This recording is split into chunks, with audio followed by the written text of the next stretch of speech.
Hey, yo, this is Dave from TheNewYorkBudget.com. Texarkana, where you at? Joe plays board games all the time. OG still works the daily grind. Roundtable views don't always align, but help financial peace of mind. Suzanne's HR skills for the win. Doug is in Mom's cookie tin. PK's attacking Jen again. All on Stacking Benjamins. Stack, stack, stack. Stacking Benjamins. Stack, stack, stack, stack. Stacking Benjamins. Kicking it all the way from the 212 to the 903-430. Live from Joe's mom's basement, it's the Stacking Benjamin Show.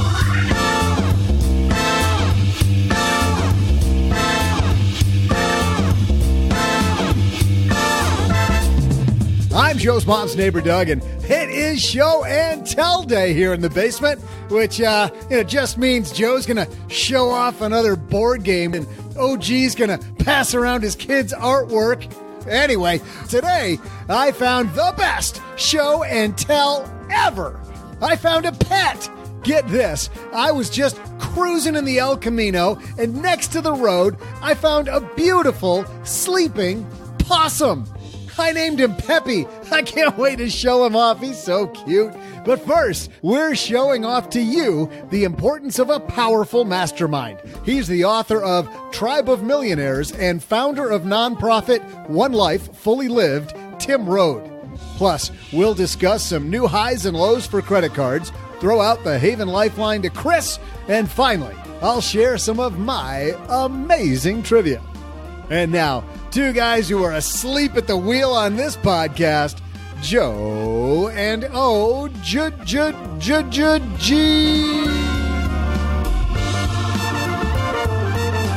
While I love Mom's Show and Tell days, and I love Show and Tell Day in our basement Facebook group, have you seen this possum?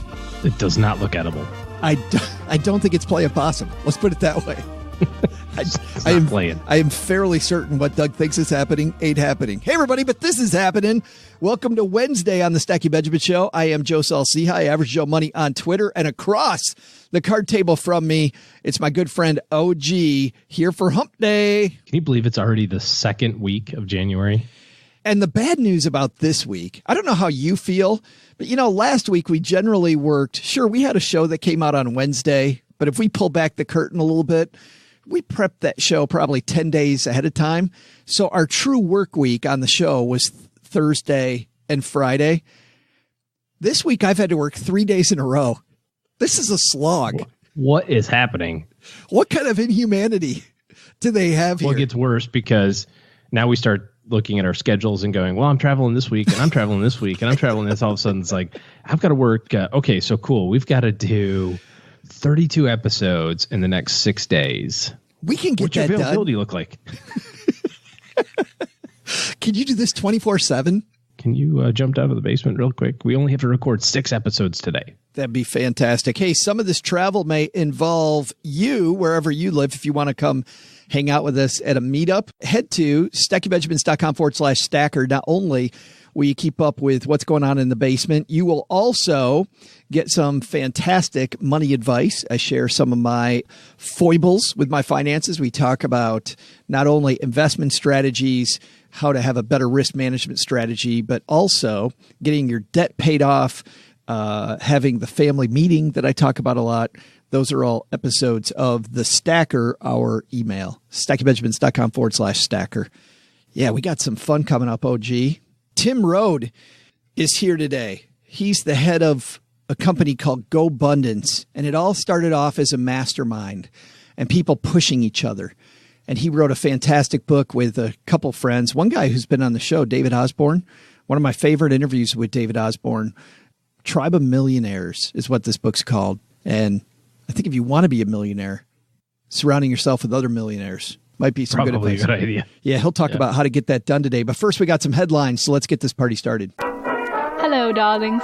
And now, it's time for your favorite part of the show, our Stacking Benjamin's headlines. Hey, you know how at the beginning of the year, OG, you liked hit new highs? Mm-hmm. Our first headline comes like to us. In weight. Yeah, that's right. In girth.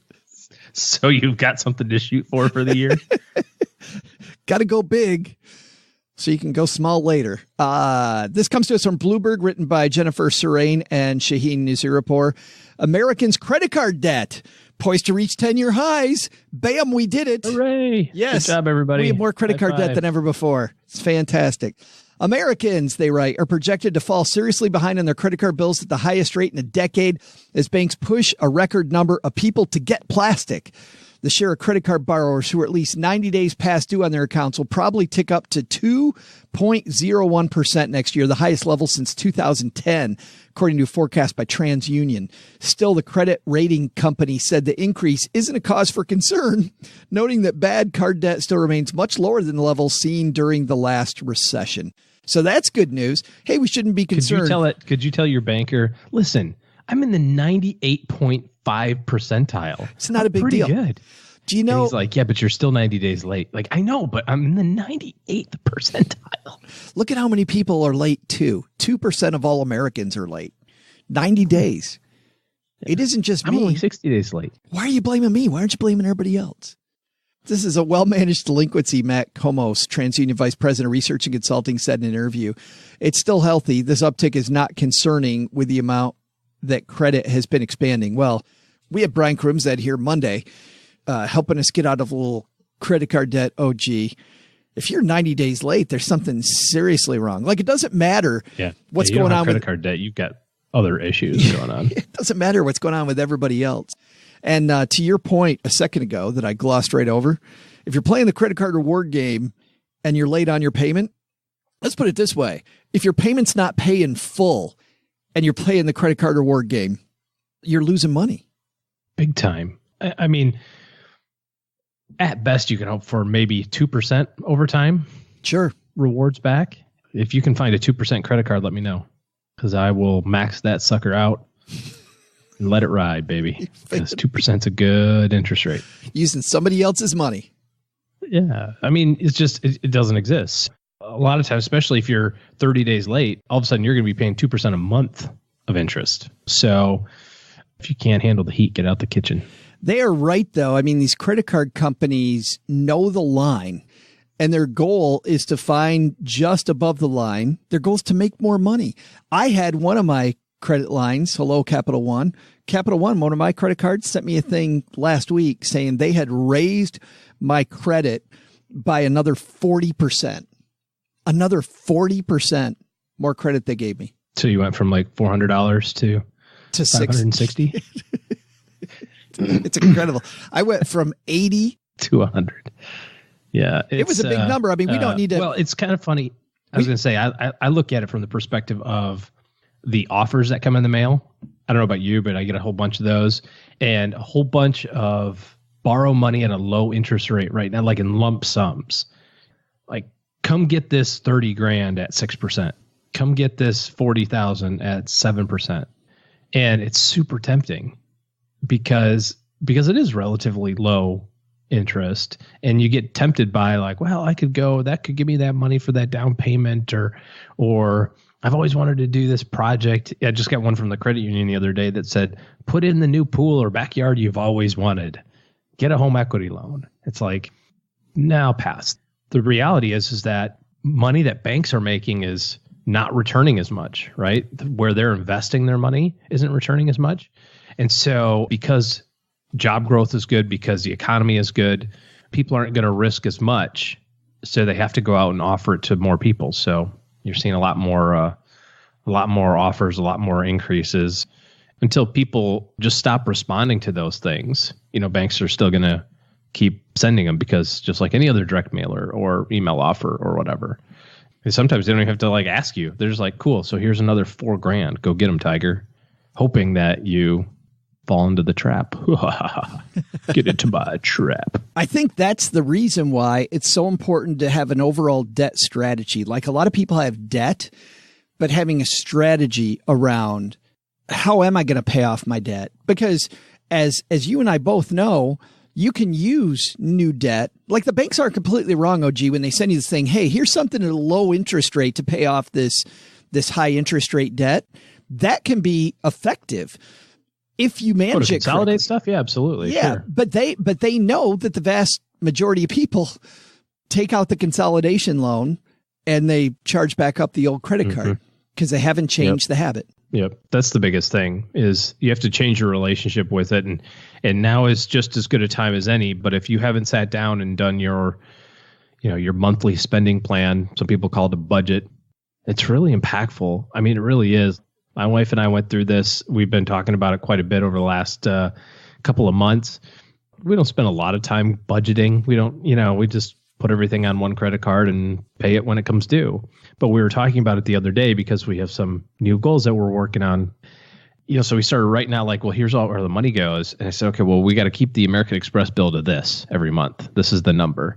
And she just looked at me. She goes, how are we not already? That is so much. But like, what are we spending on? And I said, I don't know. And I don't really care to know, but let's just be really specific about it for the next month and see if we can't figure it out.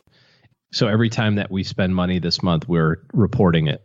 We're not keeping track of it because, Amex already does that, but just coming home and saying, hey, by the way, I went to the store today and I spent $200. That's what we like about our weekly meeting is specifically that. Just this constant chatter about just the dialogue about money. Yep. Our second headline comes to us from Inc. Have you read this Inc. column called Absurdly Driven? It's probably my favorite Inc. column, that and Suzanne. I might have seen it. And Suzanne Lucas, of course, who writes over there, the evil HR lady who appears here. Two of my favorites. Absurdly Driven looks at the world of business, it says here, with a skeptical eye and a firmly rooted tongue-in-cheek, and it's probably the humor, and finding this just bizarre crap. Like, it's real. It isn't like some of these people who write headlines that are, onion stuff where you're like, ooh, is that real? And then you click it and it's not real. This all. Let me just clue you into something. Anything from the Onion is fake. Is it really? Yeah. What are you going to tell me next? Just come on. You should have said spoiler there, by the way, before you said that. Exactly. But anyway, Chris Matischek wrote this piece for Absurdly Driven. A hotel charged a customer perhaps the most outrageous fee I've ever heard. Then the customer fought back. This was phenomenal. This crap drives me crazy. Check this out. Some business owners enjoy subterfuge. They believe a little fee here and a little fee there won't get noticed. Customers are busy. It's just a few dollars. They'll pay it rather than endure the hassle of complaining. It's not a new strategy. I still don't understand half the items on my Comcast bill. That is three of us right there. Chris, the travel agency has, he writes, though, made a specialty out of nickel and diming customers to exhaustion. These days, the classic is the resort fee, something you pay whether you use any hotel facilities or not, or whether the hotel has any sort of resort facilities or not. A resort fee, when I stay at a resort, I roll my eyes. But I've stayed at a couple of hotels where they charge me a resort fee. I'm like, well, where's the resort? I didn't know there was a resort here. A new example, though, has emerged, one that caused me to temporarily lie down and consider the position of the moon. Writer and businessman Brian Cohen tells of his stay at the Sleep Inn Beaver Beckley. This West Virginia establishment seemed to offer him a reasonable rate of $69.55 for a night. However, on receiving his final bill, he saw the actual cost was $71.15. And I'm going to stop here. So what we're looking at is $1.85. Is a charge of, it's $1.60, but you're close. Okay. A $1.60 bill. You and I have been on record of talking about fight the right dragon. I understand, guys, that this is not the right dragon. This crap drives me crazy. It's funny when I invest, looking at the difference between 0.03 and 0.06 doesn't matter. But if I see the fee I'm about to tell you on my bill, I go ape shit. And not because of the fact that it's a lot of money, but it's the principle of it's just listen to this. It's hard to imagine anything in a hotel costing a mere $1.60, including tax. Please consider then Cohen's mood when he carefully scanned his bill and saw this item. Safe with limited warranty, $1.50. Yes, It appears he'd been charged for the use of the safe in his room, a safe, Cohen added, that he didn't use. I've heard of a few outrageous fees. I confess, however, this one's new to me. Was the hotel really trying to slip a little charge onto Cohen's bill, or one that he says wasn't revealed when he booked or when he checked in? And what in the infernal blazes distinguishes a safe with a limited warranty? Was this an alert that the safe might not be at all that well safe? Like a warranty versus a limited warranty. What's the limits? The objective eye might tremble at the idea that such a small, ridiculous fee might be normal. Perhaps many people don't notice. This then would amount to an interesting revenue stream. Naturally, I contacted the hotel's parent company, Choice Hotels. Imagine if Inc. calls you up and goes, hey, your hotel in Beckley, West Virginia. Let me ask you a question about this. Not that it's a big deal. Because those are franchises, mostly. Well, and therein is the answer. To ask whether this was standard procedure or whether something might have gone awry, a spokesman told me, well, all the hotels in our system are independently owned and operated. There you go. Our franchisees are required to comply with all brand rules and regulations and local, state, and federal laws. Per brand and company policy, all automatic hotel charges must be disclosed to the guest at the time of booking. Upon learning of this issue, we reached out to the franchised hotel to get more information. Based on the information received, a credit for the $1.59 after-tax charge was applied on 12/31/19, and the hotel was reminded of these brand policies. I can, though, Chris writes, already hear your plaintiff cry. Is a charge for merely having a safe in your room, never mind using it, a thing at Choice Hotels? The spokesman again. While not a widespread practice, automatic safe charges are permitted if the franchised hotel clearly and conspicuously disclosed these charges during the reservation process and upon check-in. They must remove the charges upon request from the guest or at or after checkout.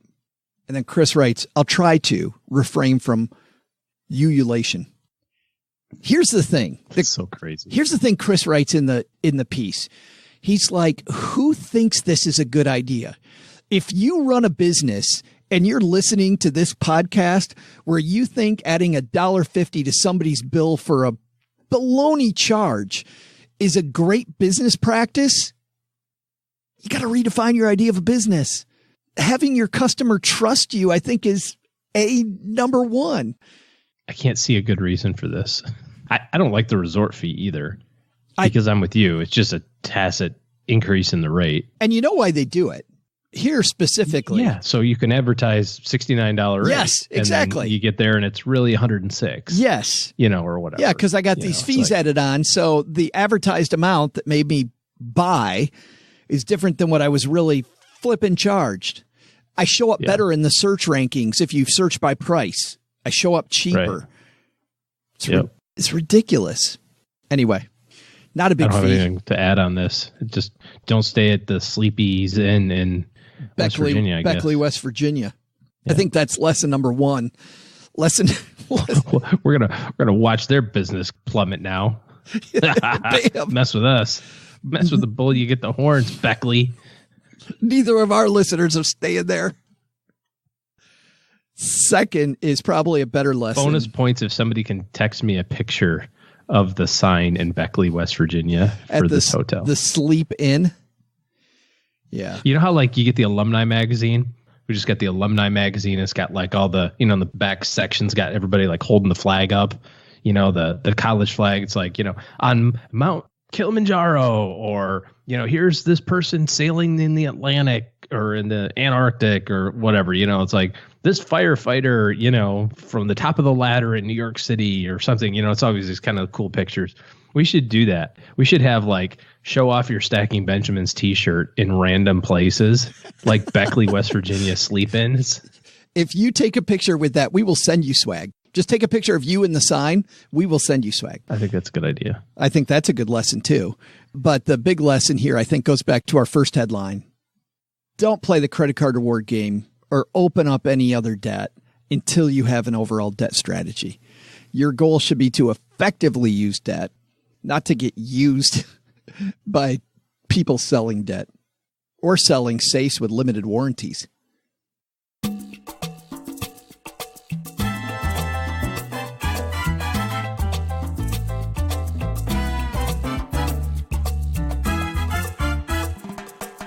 Today's guest has lived just an amazing life. His name is Tim Rhode.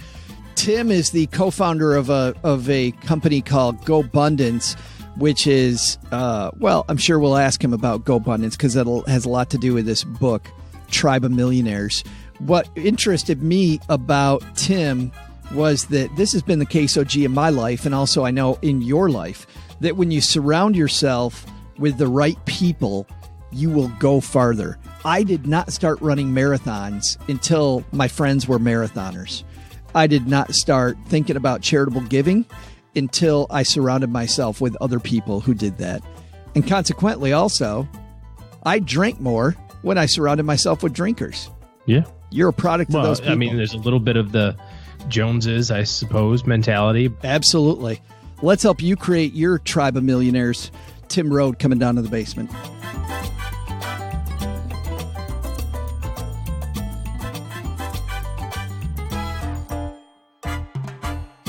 And here he is on his way down to the basement. Looky here, we got Tim Rhode. How are you, man? I'm doing great, Joe. Thanks for having me on your show, man. Let me sit down. All right, I'm in the rocking chair. It's always the weirdos who pick the rocking chair. I'm just saying. But now Grandpa gets to tell us a story. Actually, that's funny because I was just making a joke. But in your new book, Tribe of Millionaires, the book is organized like a story. And it starts off with this guy, Ethan, and he's at his dad's funeral. What? Why do you start a book with a funeral? Seemed like a great jumping off point to tell this amazing story to us. I don't know. Yeah, well, is it because we start thinking about our mortality? We think about our days and how to plan our days better. I mean, is there something more psychological going on there? Sure, I think you nailed it. It starts there so we help you realize that, hey, this is all going to end. This is all serious. It's time to, find your best tribe to help you live your best life. Now, this gentleman, Ethan, he runs a failing business. Really, he seems down at the beginning of the book. Like every Friday, he's just begging somebody else for money just to kind of stay afloat. He goes to this funeral and he sees these people with TOM. Everybody has this TOM thing going on. And he thinks his dad owns a business named Tom. Turns out the business isn't named Tom. Turns out that his dad is a piece of something called a Tribe of Millionaires. Yeah, it's a tribe of people who are all gathered together to help each other sharpen their sword to become their best selves. And, the thought process of when you're a part of something that's bigger than you, you're going to give your all and want to hold up your end of something amazing and spectacular. I wanted to ask you personally about this because I was thinking about the fact that you and I would be talking today as I'm reading this. And I think that Ethan at the beginning of the book, maybe I'm reading too much into it, Tim, but it has a lot to do with your life. I mean, just from what I've read about you, you barely graduated from high school. Sounds like your life wasn't really going the way that you wanted at that point.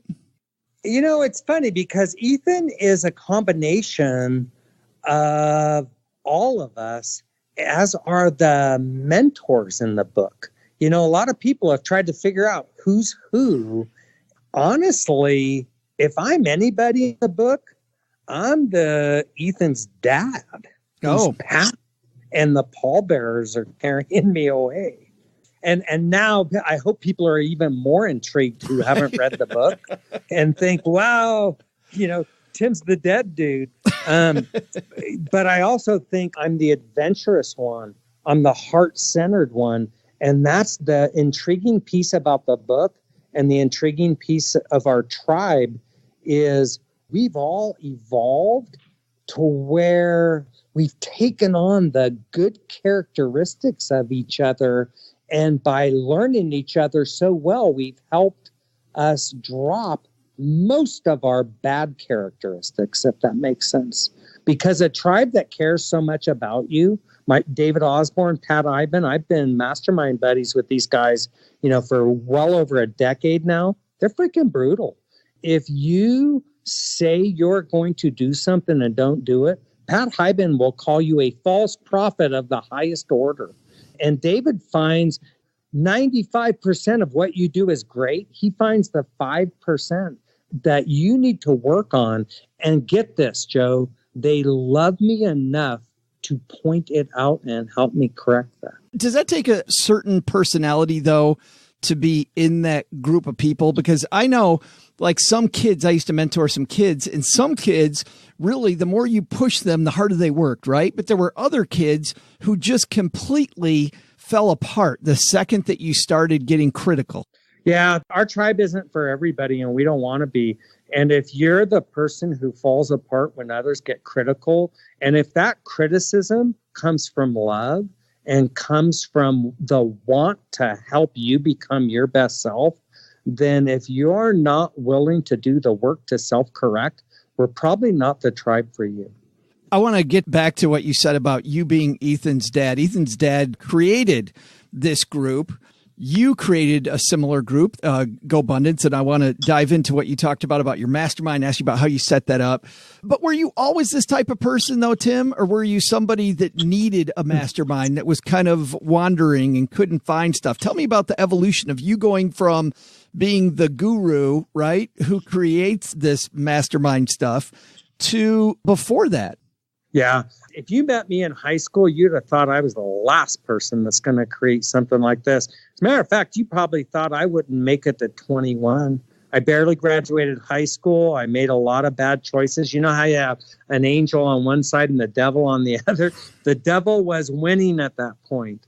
Through doing a lot of, work on myself through the teachings of Dr. Fred Gross, Grosse, Tony Robbins, Jim Rohn, Zig Ziglar, Wayne Dyer. If you name a person or a course, I probably did it. I've never done the math, but I probably spent $500,000 to $1 million on my own self-education after barely graduating high school and never going to college. What was that? Was there an inflection point, Tim? Was there some point? I mean, do you remember what you did first when you said, you know what, I maybe need something? Yeah, it's called having kids. Yeah, and realizing this is no longer about you being the selfish sex, drugs, and rock and roll individual you've been to this point. You brought young people into this world, and you have a duty now. It's beyond you. So I went to work on me, really on the things that matter. How can I quit smoking cigarettes? How can I, change my health, change my mindset, learn how to earn and how to invest wisely. I never paid attention in high school because my instincts told me I'm not going to need the periodic tables in life. But once I got out in the real world and saw what truly matters, and candidly, how simple it is if you merely do the hard inner work of figuring out who you are, how am I going to earn? How am I going to invest wisely? And how am I going to become my best self at my core to lead this family and now lead movements? At the core of the start of your book, you have Ethan, this main character whose dad has passed away. He goes through this exercise with this gentleman named Simon, who is his dad's best friend. And this exercise is to make a list. Tell me about this idea of making a list, because this sounds like something that our listeners maybe should do to start off their journey with figuring out who they should surround themselves with. Yeah. So they say you're the mix of the 5 people you find yourself around. So it's good to sometimes take a step back and look at who are these people who are having such an influence on me, and making a list of who are the people in all the areas that matter. As far as like my personal health, who do I look at for peers and mentors in this area? In my ability to earn and invest, in my relationships, and all the different areas that matter, who are the people who are influencing me? Because these are the people who are having such a major effect on your life. I started reading this and I started thinking, okay, I put together my list of 10 because it was closest friends, and they tweak that a little bit you guys tweak the idea of that and really what you're after in the book. But when I started to make this list, one of my first thoughts was, well, there's some people on here maybe who, I don't know, might not be adding anything to the equation. If I'm just looking at it from me being mentored, me growing, Is part of the idea changing your friends, or do you keep your friends and you add new influences? I think it depends on those friends. Perhaps they're not helping you get where you want to go, but they're really not negatively influencing you. You may choose to spend less time with them. But there may be some friends that you need to what we call neutralize, that just aren't serving where you're going and are actually holding on to your ankles, trying to keep you down lest you leave them. You know, if you think about it, that comes from their insecurities. And sometimes we need to take a good hard look at who is most influencing us and, you know, not letting them know you're a bad influence on me and I never want to see you again. It's not about making them bad. It's about finding those that really can take you to the next level and choosing to spend more time with them. And the word that we like is neutralizing, just spending less time with them. You wrote this book with two people that you mentioned earlier, Dave Osborne and Pat Hyben. David's been on this show before. We had a fantastic discussion with him. You're in a mastermind with these fellas, like you mentioned earlier. Tell me the story of that genesis, because I know we have a lot of listeners, Tim, that are, you know, maybe looking to create their own circle of influence. How did you begin your journey? Did you reach out to David or to Pat, or did they find you? What happened? It happened by accident. David and Pat were in a mastermind group. I mentioned one of our mentors, Dr. Fred Gross, who wrote an amazing book called Black Belt of the Mind. Get that book, you guys. David and Pat were in this mastermind group, and I went through Dr. Fred's teachings at the same time with my wife. We didn't meet them in 1997 when they met. I met them in 2004 at a seminar in Chicago. I was cashing out at the top of the California real estate market and ran into Pat in an elevator, and we went on a run. He told me how David and Pat would have a contest who could work the most hours in a day. They go 16. I got you. I work 17. Pat said, what do you do, Tim? I said, I ski. He said, what do you mean you ski? I said, oh, well, I sold a lot of real estate. I invested wisely. I'm trying to figure out my next incarnation. So I spent a lot of time getting the goods in the woods. Pat was intrigued. They had tried to add a third person to their mastermind for years because they were kind of getting sick of each other. And I came in and I brought a new element. David's abundance. He's going to be a billionaire someday. Pat is accountability. I told you, if you say you're going to do something and don't do it, he will literally call you out. David's abundance, Pat's accountability. I brought adventure. I brought getting the goods in the woods. So our masterminds became, hey, let's go do something wild, something crazy, something that's going to force you to get into your best health possible. And let's get up early and talk about where will we be 5 years from now, 20 years from now? What is most important in all areas of our lives? Next, we brought on Mike McCarthy, and Rock Thomas had a big influence on us early on. And it expanded from 3 to 6 to 14. And around that time, a lot of people were saying, hey, I want a piece of this. So David came up with the name GoBundance, and the tribe formed from there. And now there's about 250 of us. We've added a women's tribe. It's taken a life of its own.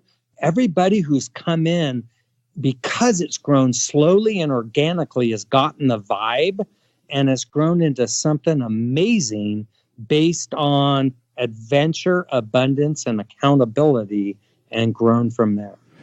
Such an interesting story. And I love how just this simple connection, right? This one little connection turned into something so great that changed all of your lives. I want to ask about the gender piece of GoBundance. It's something I've wondered for a long time. Initially, it was just men. You just mentioned that you have a women's tribe, but they're separate tribes. Why is that? At our first real event in Lake Tahoe, California, there were 38 people there. We had 5 different whiteboards where people told us what we want, what we don't want in a tribe. Now that we decided to make this and grow it, what's important to you? There was actually 6 whiteboards. And on 5 of the 6 whiteboards, it said, please keep this men only. And the reason is you know what happens when the opposite sex gets in the room? The story changes. Instead of being like authentic and vulnerable and transparent, we start puffing our chest out and telling how great we are. So I think it was a really wise decision early on to make it for men by men. And then what happened is about 3 years ago, women started pushing, saying, hey, guys, we love what you're doing. What about us? And we thought about it. We thought about making it co-ed. And we went back to our, the people who have helped make this something special. And everybody said, hey, do a women's tribe, but please don't make it co-ed. So we listened. And I love this because I feel like lately, and maybe it's the realm that I work in all day, being in financial media, but I feel like women in our area of the universe anyway do that so much better. Like have these women only events that are where people get vulnerable. And you look at men, you've seen the statistics, Tim, I'm sure more than I have even, about how men get lonelier and more isolated over time. So having this spot where you can be vulnerable, I think is pretty damned important. Yeah, I think for both sexes, it's very important to be amongst your own and share, become vulnerable and become transparent. And I can't speak to the women's because we don't go to their meeting, but I think you're right. I think they do this better than men because they're natural at letting their feelings be shown. This is really rare for men to be so vulnerable, so transparent. We all know each other's net worth, our horizontal income, our physical stats. We throw our cards on the table and dig deep on how we can each create our own best life. I want to get back to that list for a second and the influences around you. One thing that I've liked doing over my career is mentoring people. But if I look at somebody that has, zero net worth, maybe going the wrong way in life, if I add them to my center of my world, if I think about the 5 or 10 people I'm around the most, if I calculate the world that way, it detracts. Do you find mentoring others an addition, a multiplication, a subtraction? Where does that fit in? That part fits in our genuine contribution piece. And that's why I created One Life Fully Lived. That's our give back piece where the GoBundance members, men and women, we do what we call throwing down the rope to lift others to their best life. And, they say when you reach the top of the mountain, you have a moral duty to bring some others with you. And that's the beauty of One Life Fully Lived is that's how we lift others. And personally, Joe, I don't think it detracts at all. I get so much from helping young people who are just starting out. And think about this. I call it cross-mentoring. While I'm teaching them the things that make up One Life Fully Lived and an amazing life, they're helping me, number one, remain young by being around them. And number two, showing me what's hip, what's cool, where's everything going, where are the cool kids hanging? And so this cross-mentoring is an amazing thing. And let me qualify that. As long as the mentee is willing to do the work. Sure. We teach a person to fish. We don't like throwing them fish. Because I find One Life Fully Lived so fascinating. Tell me a little bit about how it works. Like if somebody wants to get involved, what do they do? Well, the first thing you can do is join our community on Facebook, the One Life Community. That's number one, One Life Community on Facebook. Go to our website, onelifefullylived.org.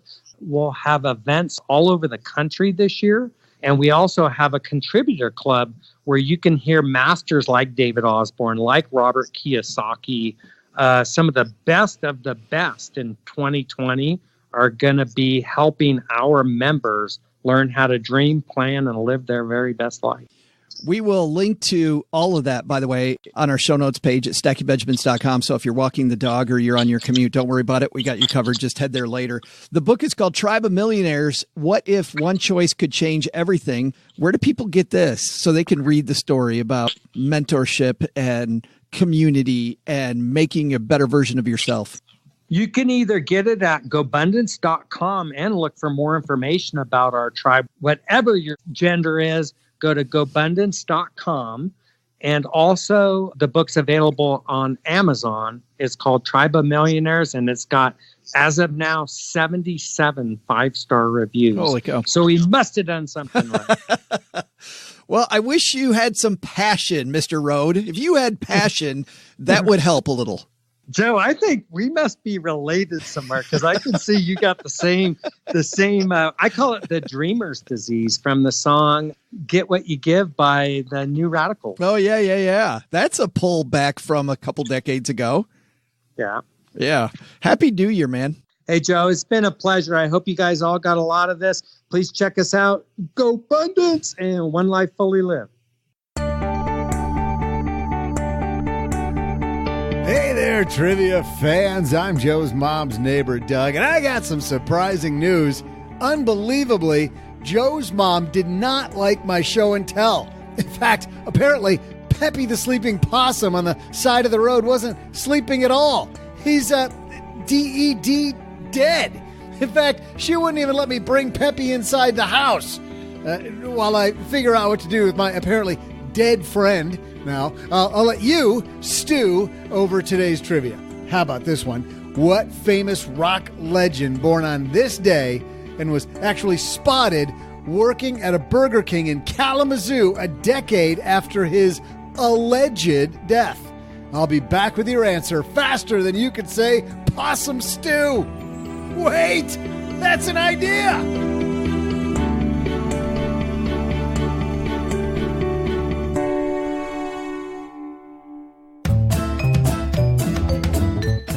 Hola, welcome to Spanish Made Easy with me, your host, Jen Hemphill from the Her Dinero Matters podcast.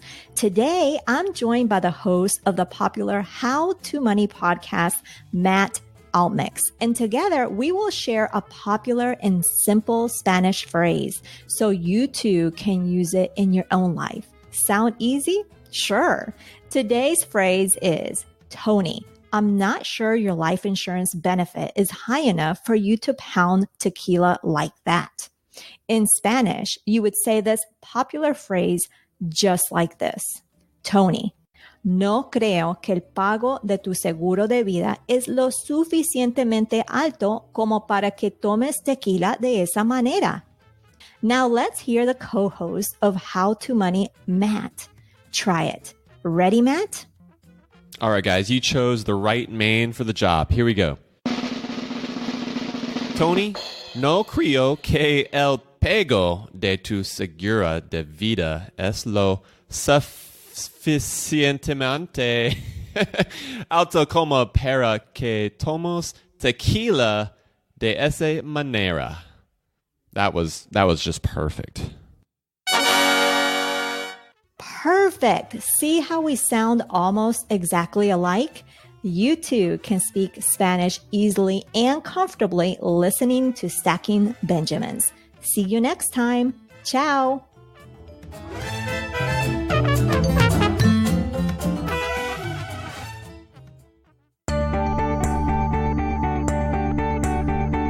Howdy there, trivia fans. I'm Joe's mom's neighbor, Doug, and I'm sure you're dying to know the answer to today's trivia. Here was that question one more time. What famous rock legend born on this day was actually spotted working at a Burger King in Kalamazoo, Michigan, a decade after his supposed death? If you answered The King, that's a whopper of an answer. That's right, Elvis Presley, who died well before his time at the age of 42, was spotted by a local woman at the drive-thru at Burger King. While never seen again working at a fast food joint, the legend lives on, apparently. Speaking of Burger King, maybe there's an idea, huh? Yes, totally, that's an idea. What if old Doug made some good possum stew and sold the idea to Burger King? I'm sure the kings of fast food appreciate fine dining like possum stew. Little salt and pepper on this guy, and with any luck, you'll be dining on the world's finest possum burger by year's end. That's what I call an impossible burger. Oh, impossible burger. I love it. I've never seen a possum burger. Delightful. Have you seen a possum? Delightful. I've never seen one. Doug might be onto something, a new delicacy. Sure. You know somebody's tried it. I'm sure someone's tried it. You know somebody went. I'm sure someone's not tried to sell it. Isn't that what payway is?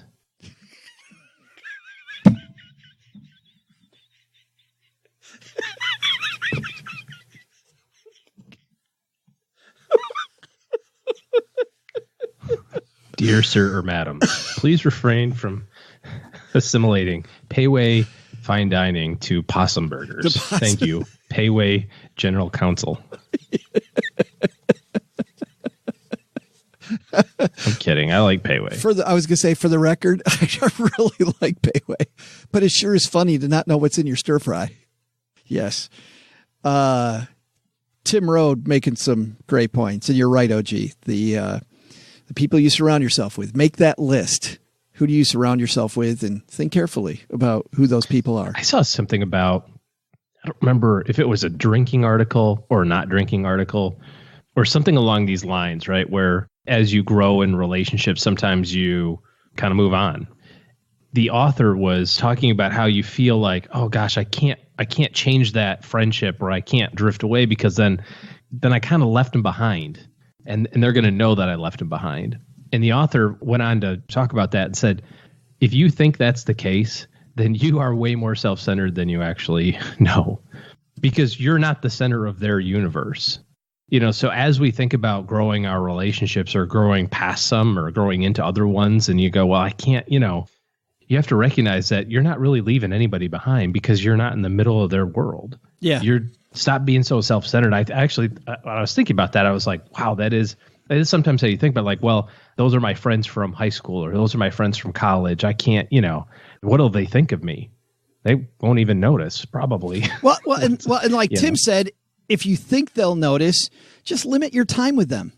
You don't have to completely X them off the list if you like hanging out with them, but they're not practicing the things that you appreciate. Just limit your time. Reach out online sometimes, maybe a couple times a year, get together, but just kind of slow it down. Yep, I like it. You and I try to do that, but this podcast is still 3 days a week. Even though you keep telling me. I'm trying for 20 years to limit my interaction with you. You keep telling me, how about if we go back to a day a week, Joe? That'd be great. I get it. I see your tactics. Hey, let's throw out the Haven Lifeline and tackle some of life's most important questions. Our friends over at Haven Life Insurance Agency, they put what you value first here at the beginning of the year, your loved ones and your time. A lot of thinking there in that Tim Rhode piece about how valuable your time is and who you spend time with. That's why they've made buying quality term life insurance actually simple. If you head to stackingbenjamins.com/Haven Life now, you'll get a free quote. And you'll also find out that they've taken the average life insurance application and simplified the hell out of it. Their prices are super affordable, and they're issued by not a startup, but by a company, Mass Mutual. It's more than 160 years old. Today, we're throwing out the lifeline to our new friend, Anthony. Say hi, Anthony. Hey, Joe and OG. My name is Anthony, and I'm an active duty Air Force member, and I wanted to call in because I just learned something about the TSP, which is the military 401k.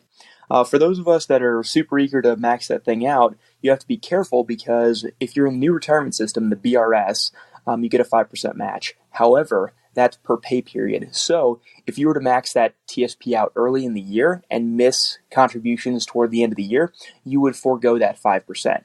Which is kind of a big deal because that's one of the main benefits of having switched over from the traditional retirement system to the BRS. So figured I didn't know that. There's probably a lot of people out there that don't know that. I just wanted to spread the word. Thanks, guys.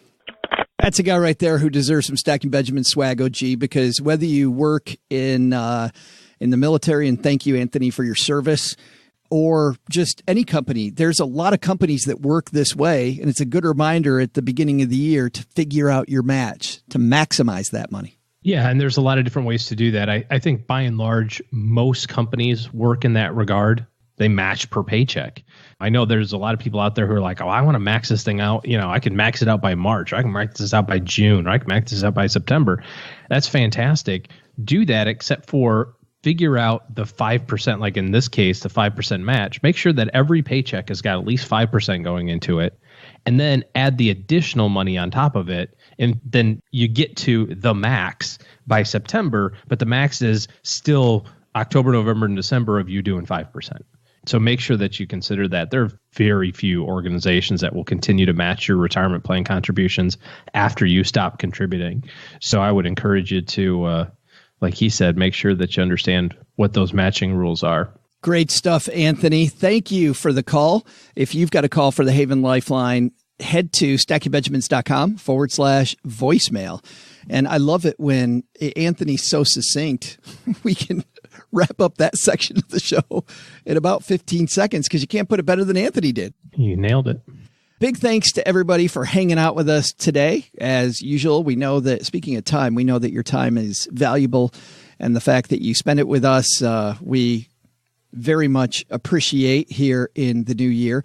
Also, thanks to everybody who left us a review of this here show. This one is hanging on Mom's fridge. She says it's fantastically okay by LFX Angus. 5 stars. Thought about leaving a 1-star review just for the joy I get from how sad that would make Joe. Isn't that just Grinch in every group? Don't do that. However, that would really upset Joe's mom, who doesn't deserve that. You should listen unless you don't want to, which I thought was fantastic. Listen unless you don't. That's good.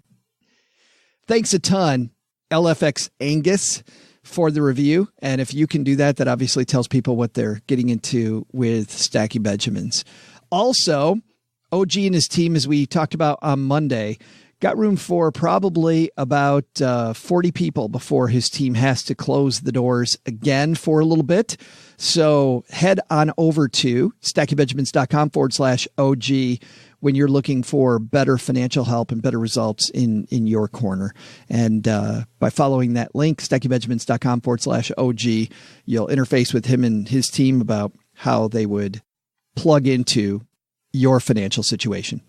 All right, that's going to do it for today. Doug, you got it from here, man. What should we?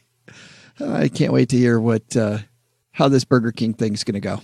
He's got to quit playing possum. Bump. See exactly what we should have learned today. So, what should we have learned today? First, take some advice from Tim Rhode. Looking to improve your net worth? As you've heard motivational experts say, to improve your net worth, improve your network. Who's holding you accountable? How can you reach your stretch goals if you aren't being pushed? Second, just because the economy has been good the last 10 years, you should still be vigilant and avoid credit card debt. A new high in credit card debt means a new low for lots and lots of people. But the big takeaway?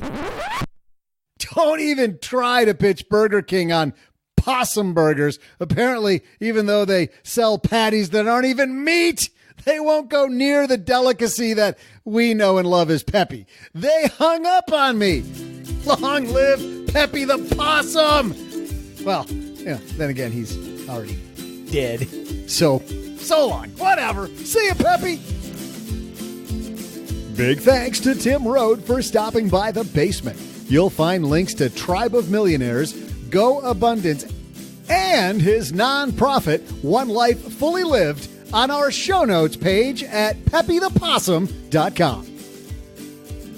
This show is created by Joe Saul-Sehy, produced by Taylor Stevens, and engineered by the amazing Steve Stewart.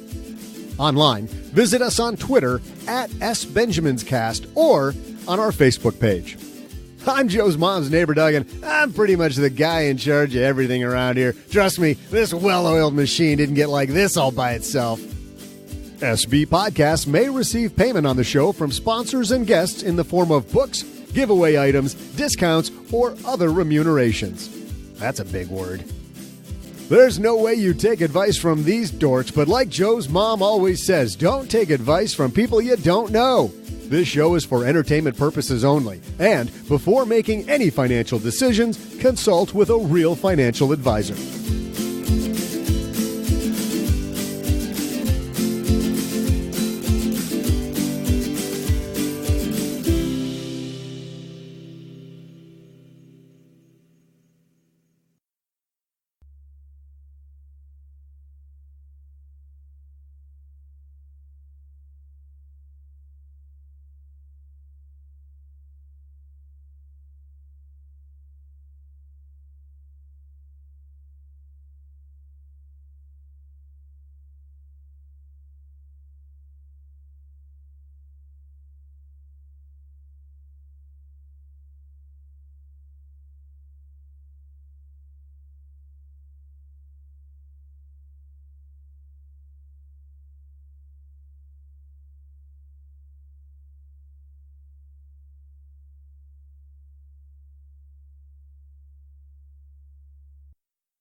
We're going to be a little late on this because we talked about other things, but you and I saw a little movie that one or two people might have seen called The Rise of Skywalker.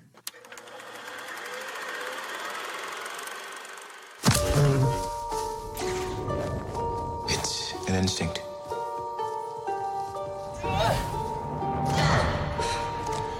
A feeling. The Force brought us together.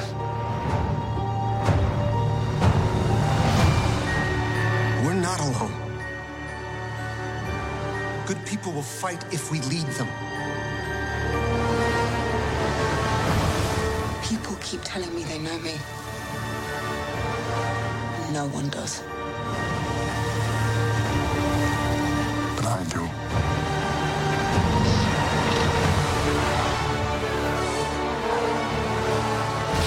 Long have I waited. And now you're coming together.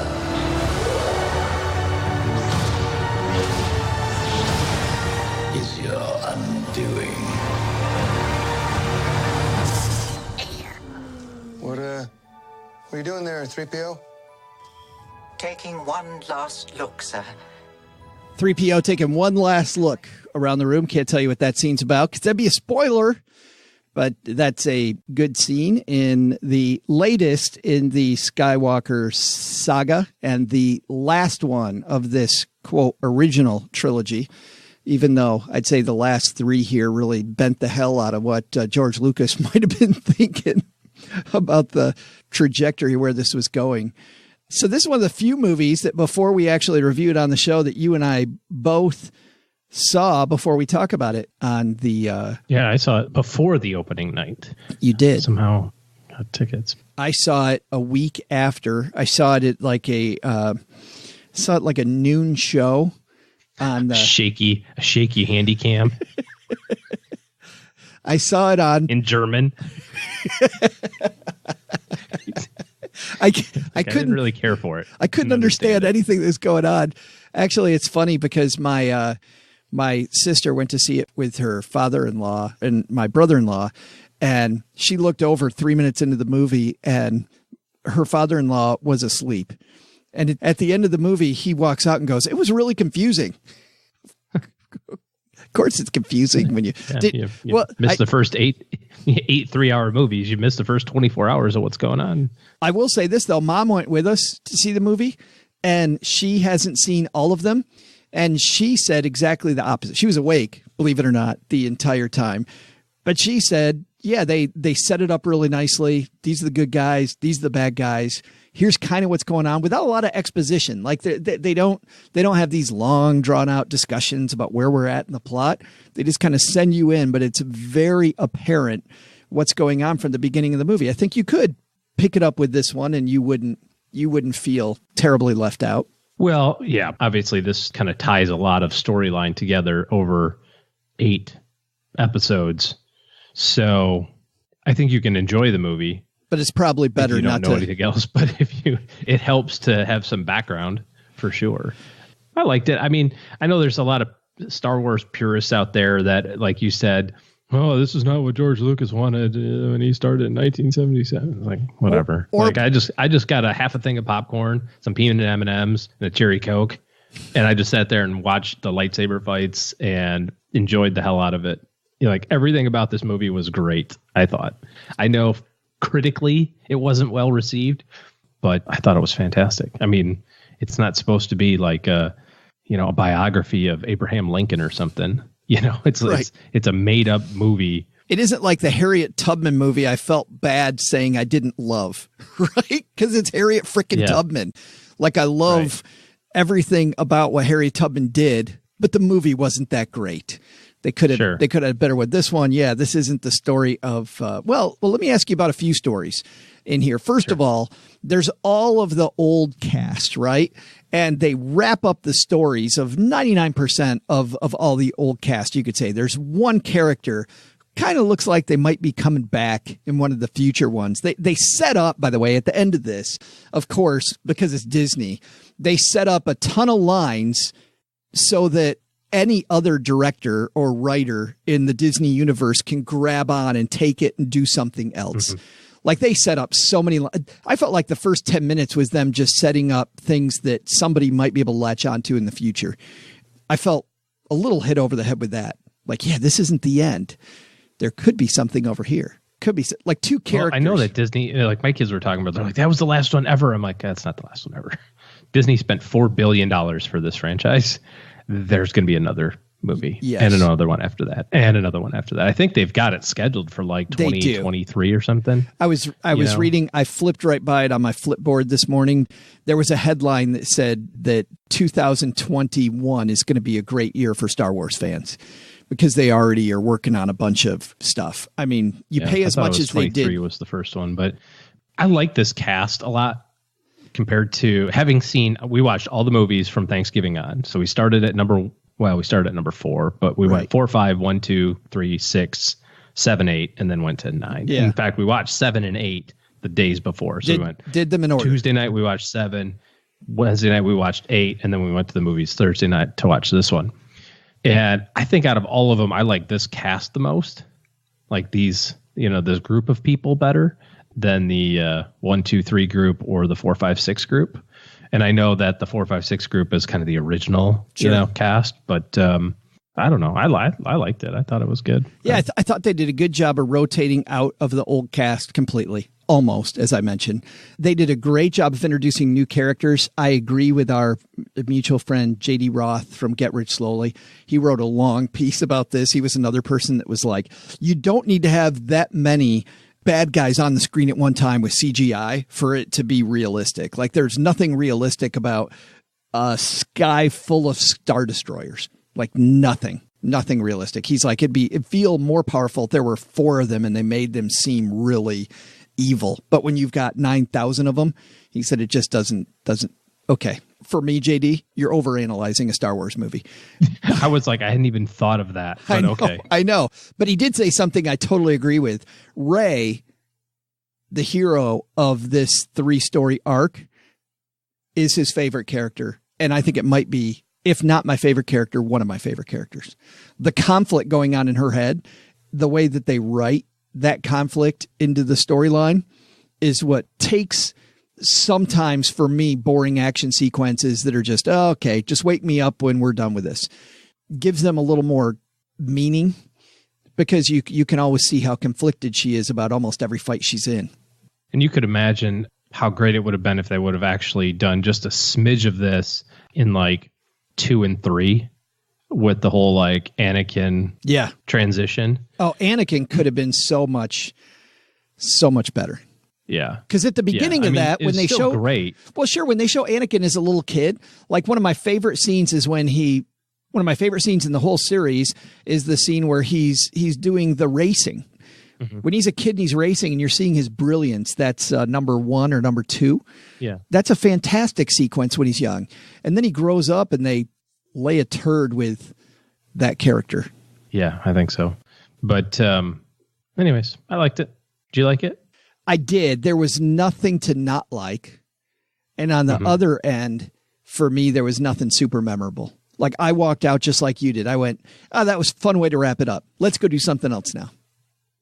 I felt happy. I felt satisfied. I specifically stayed away from all of the spoilers. I did not try to like super analyze. Like, you know how sometimes, you can start, especially if you get to somebody that really cares about it, they start piecing it together. Yeah. And there's a big aha in this one that I guess in retrospect, I could have picked up a couple of times, but I'm glad I didn't pay that much of attention because there's this big event that you're like, whoa, that's cool. Yes. Like, that's neat. Like how they kind of pull it in there. And I know that there's like, my kids were like, oh yeah, I already knew that. I could tell because of the da-da-da-da-da. And I'm like, shut up. I'm just watching. Yeah. Why do you want to even know that ahead of time? Or why do you? Yeah. Yeah. Well, they were just very in tune with like all the, you said like nuances. Disney likes to lay a lot of hints out there. Like, if you haven't been paying attention, we changed the color of the lightsaber here. So that must mean you're like, I didn't really pick up on that. But my kids are like, she just changed the lightsaber color. So that means I did it. And I'm like, okay, I don't just hush. By the way, that particular twist you're talking about, the big twist, kind of very surprising to me. Because I'm like you. A, I don't know that I care enough to even try to parse it. Right. But B, when it happened, I was just like, oh, that is cool. That is, yeah, that's a cool, like, can you imagine being, I was just thinking about it from the writing perspective. Me too. Like somebody's like, check this out. How about this idea? Because they're trying to come up with the story. They're like, okay, well, this is what's going on. The guy goes, or the gal goes, I got a better one. How's this? How about this and this? And we link it by this. And they're like, nah, well, maybe. And it's deep enough. It's not like some of these TV shows. What's that show? Lost, where even the writer said, they're like, yeah, we're just kind of making it up as we go. Like the writers don't even know where the hell Lost is going, before it just kind of fizzled out. This thing, they had to have known for this last series of 3.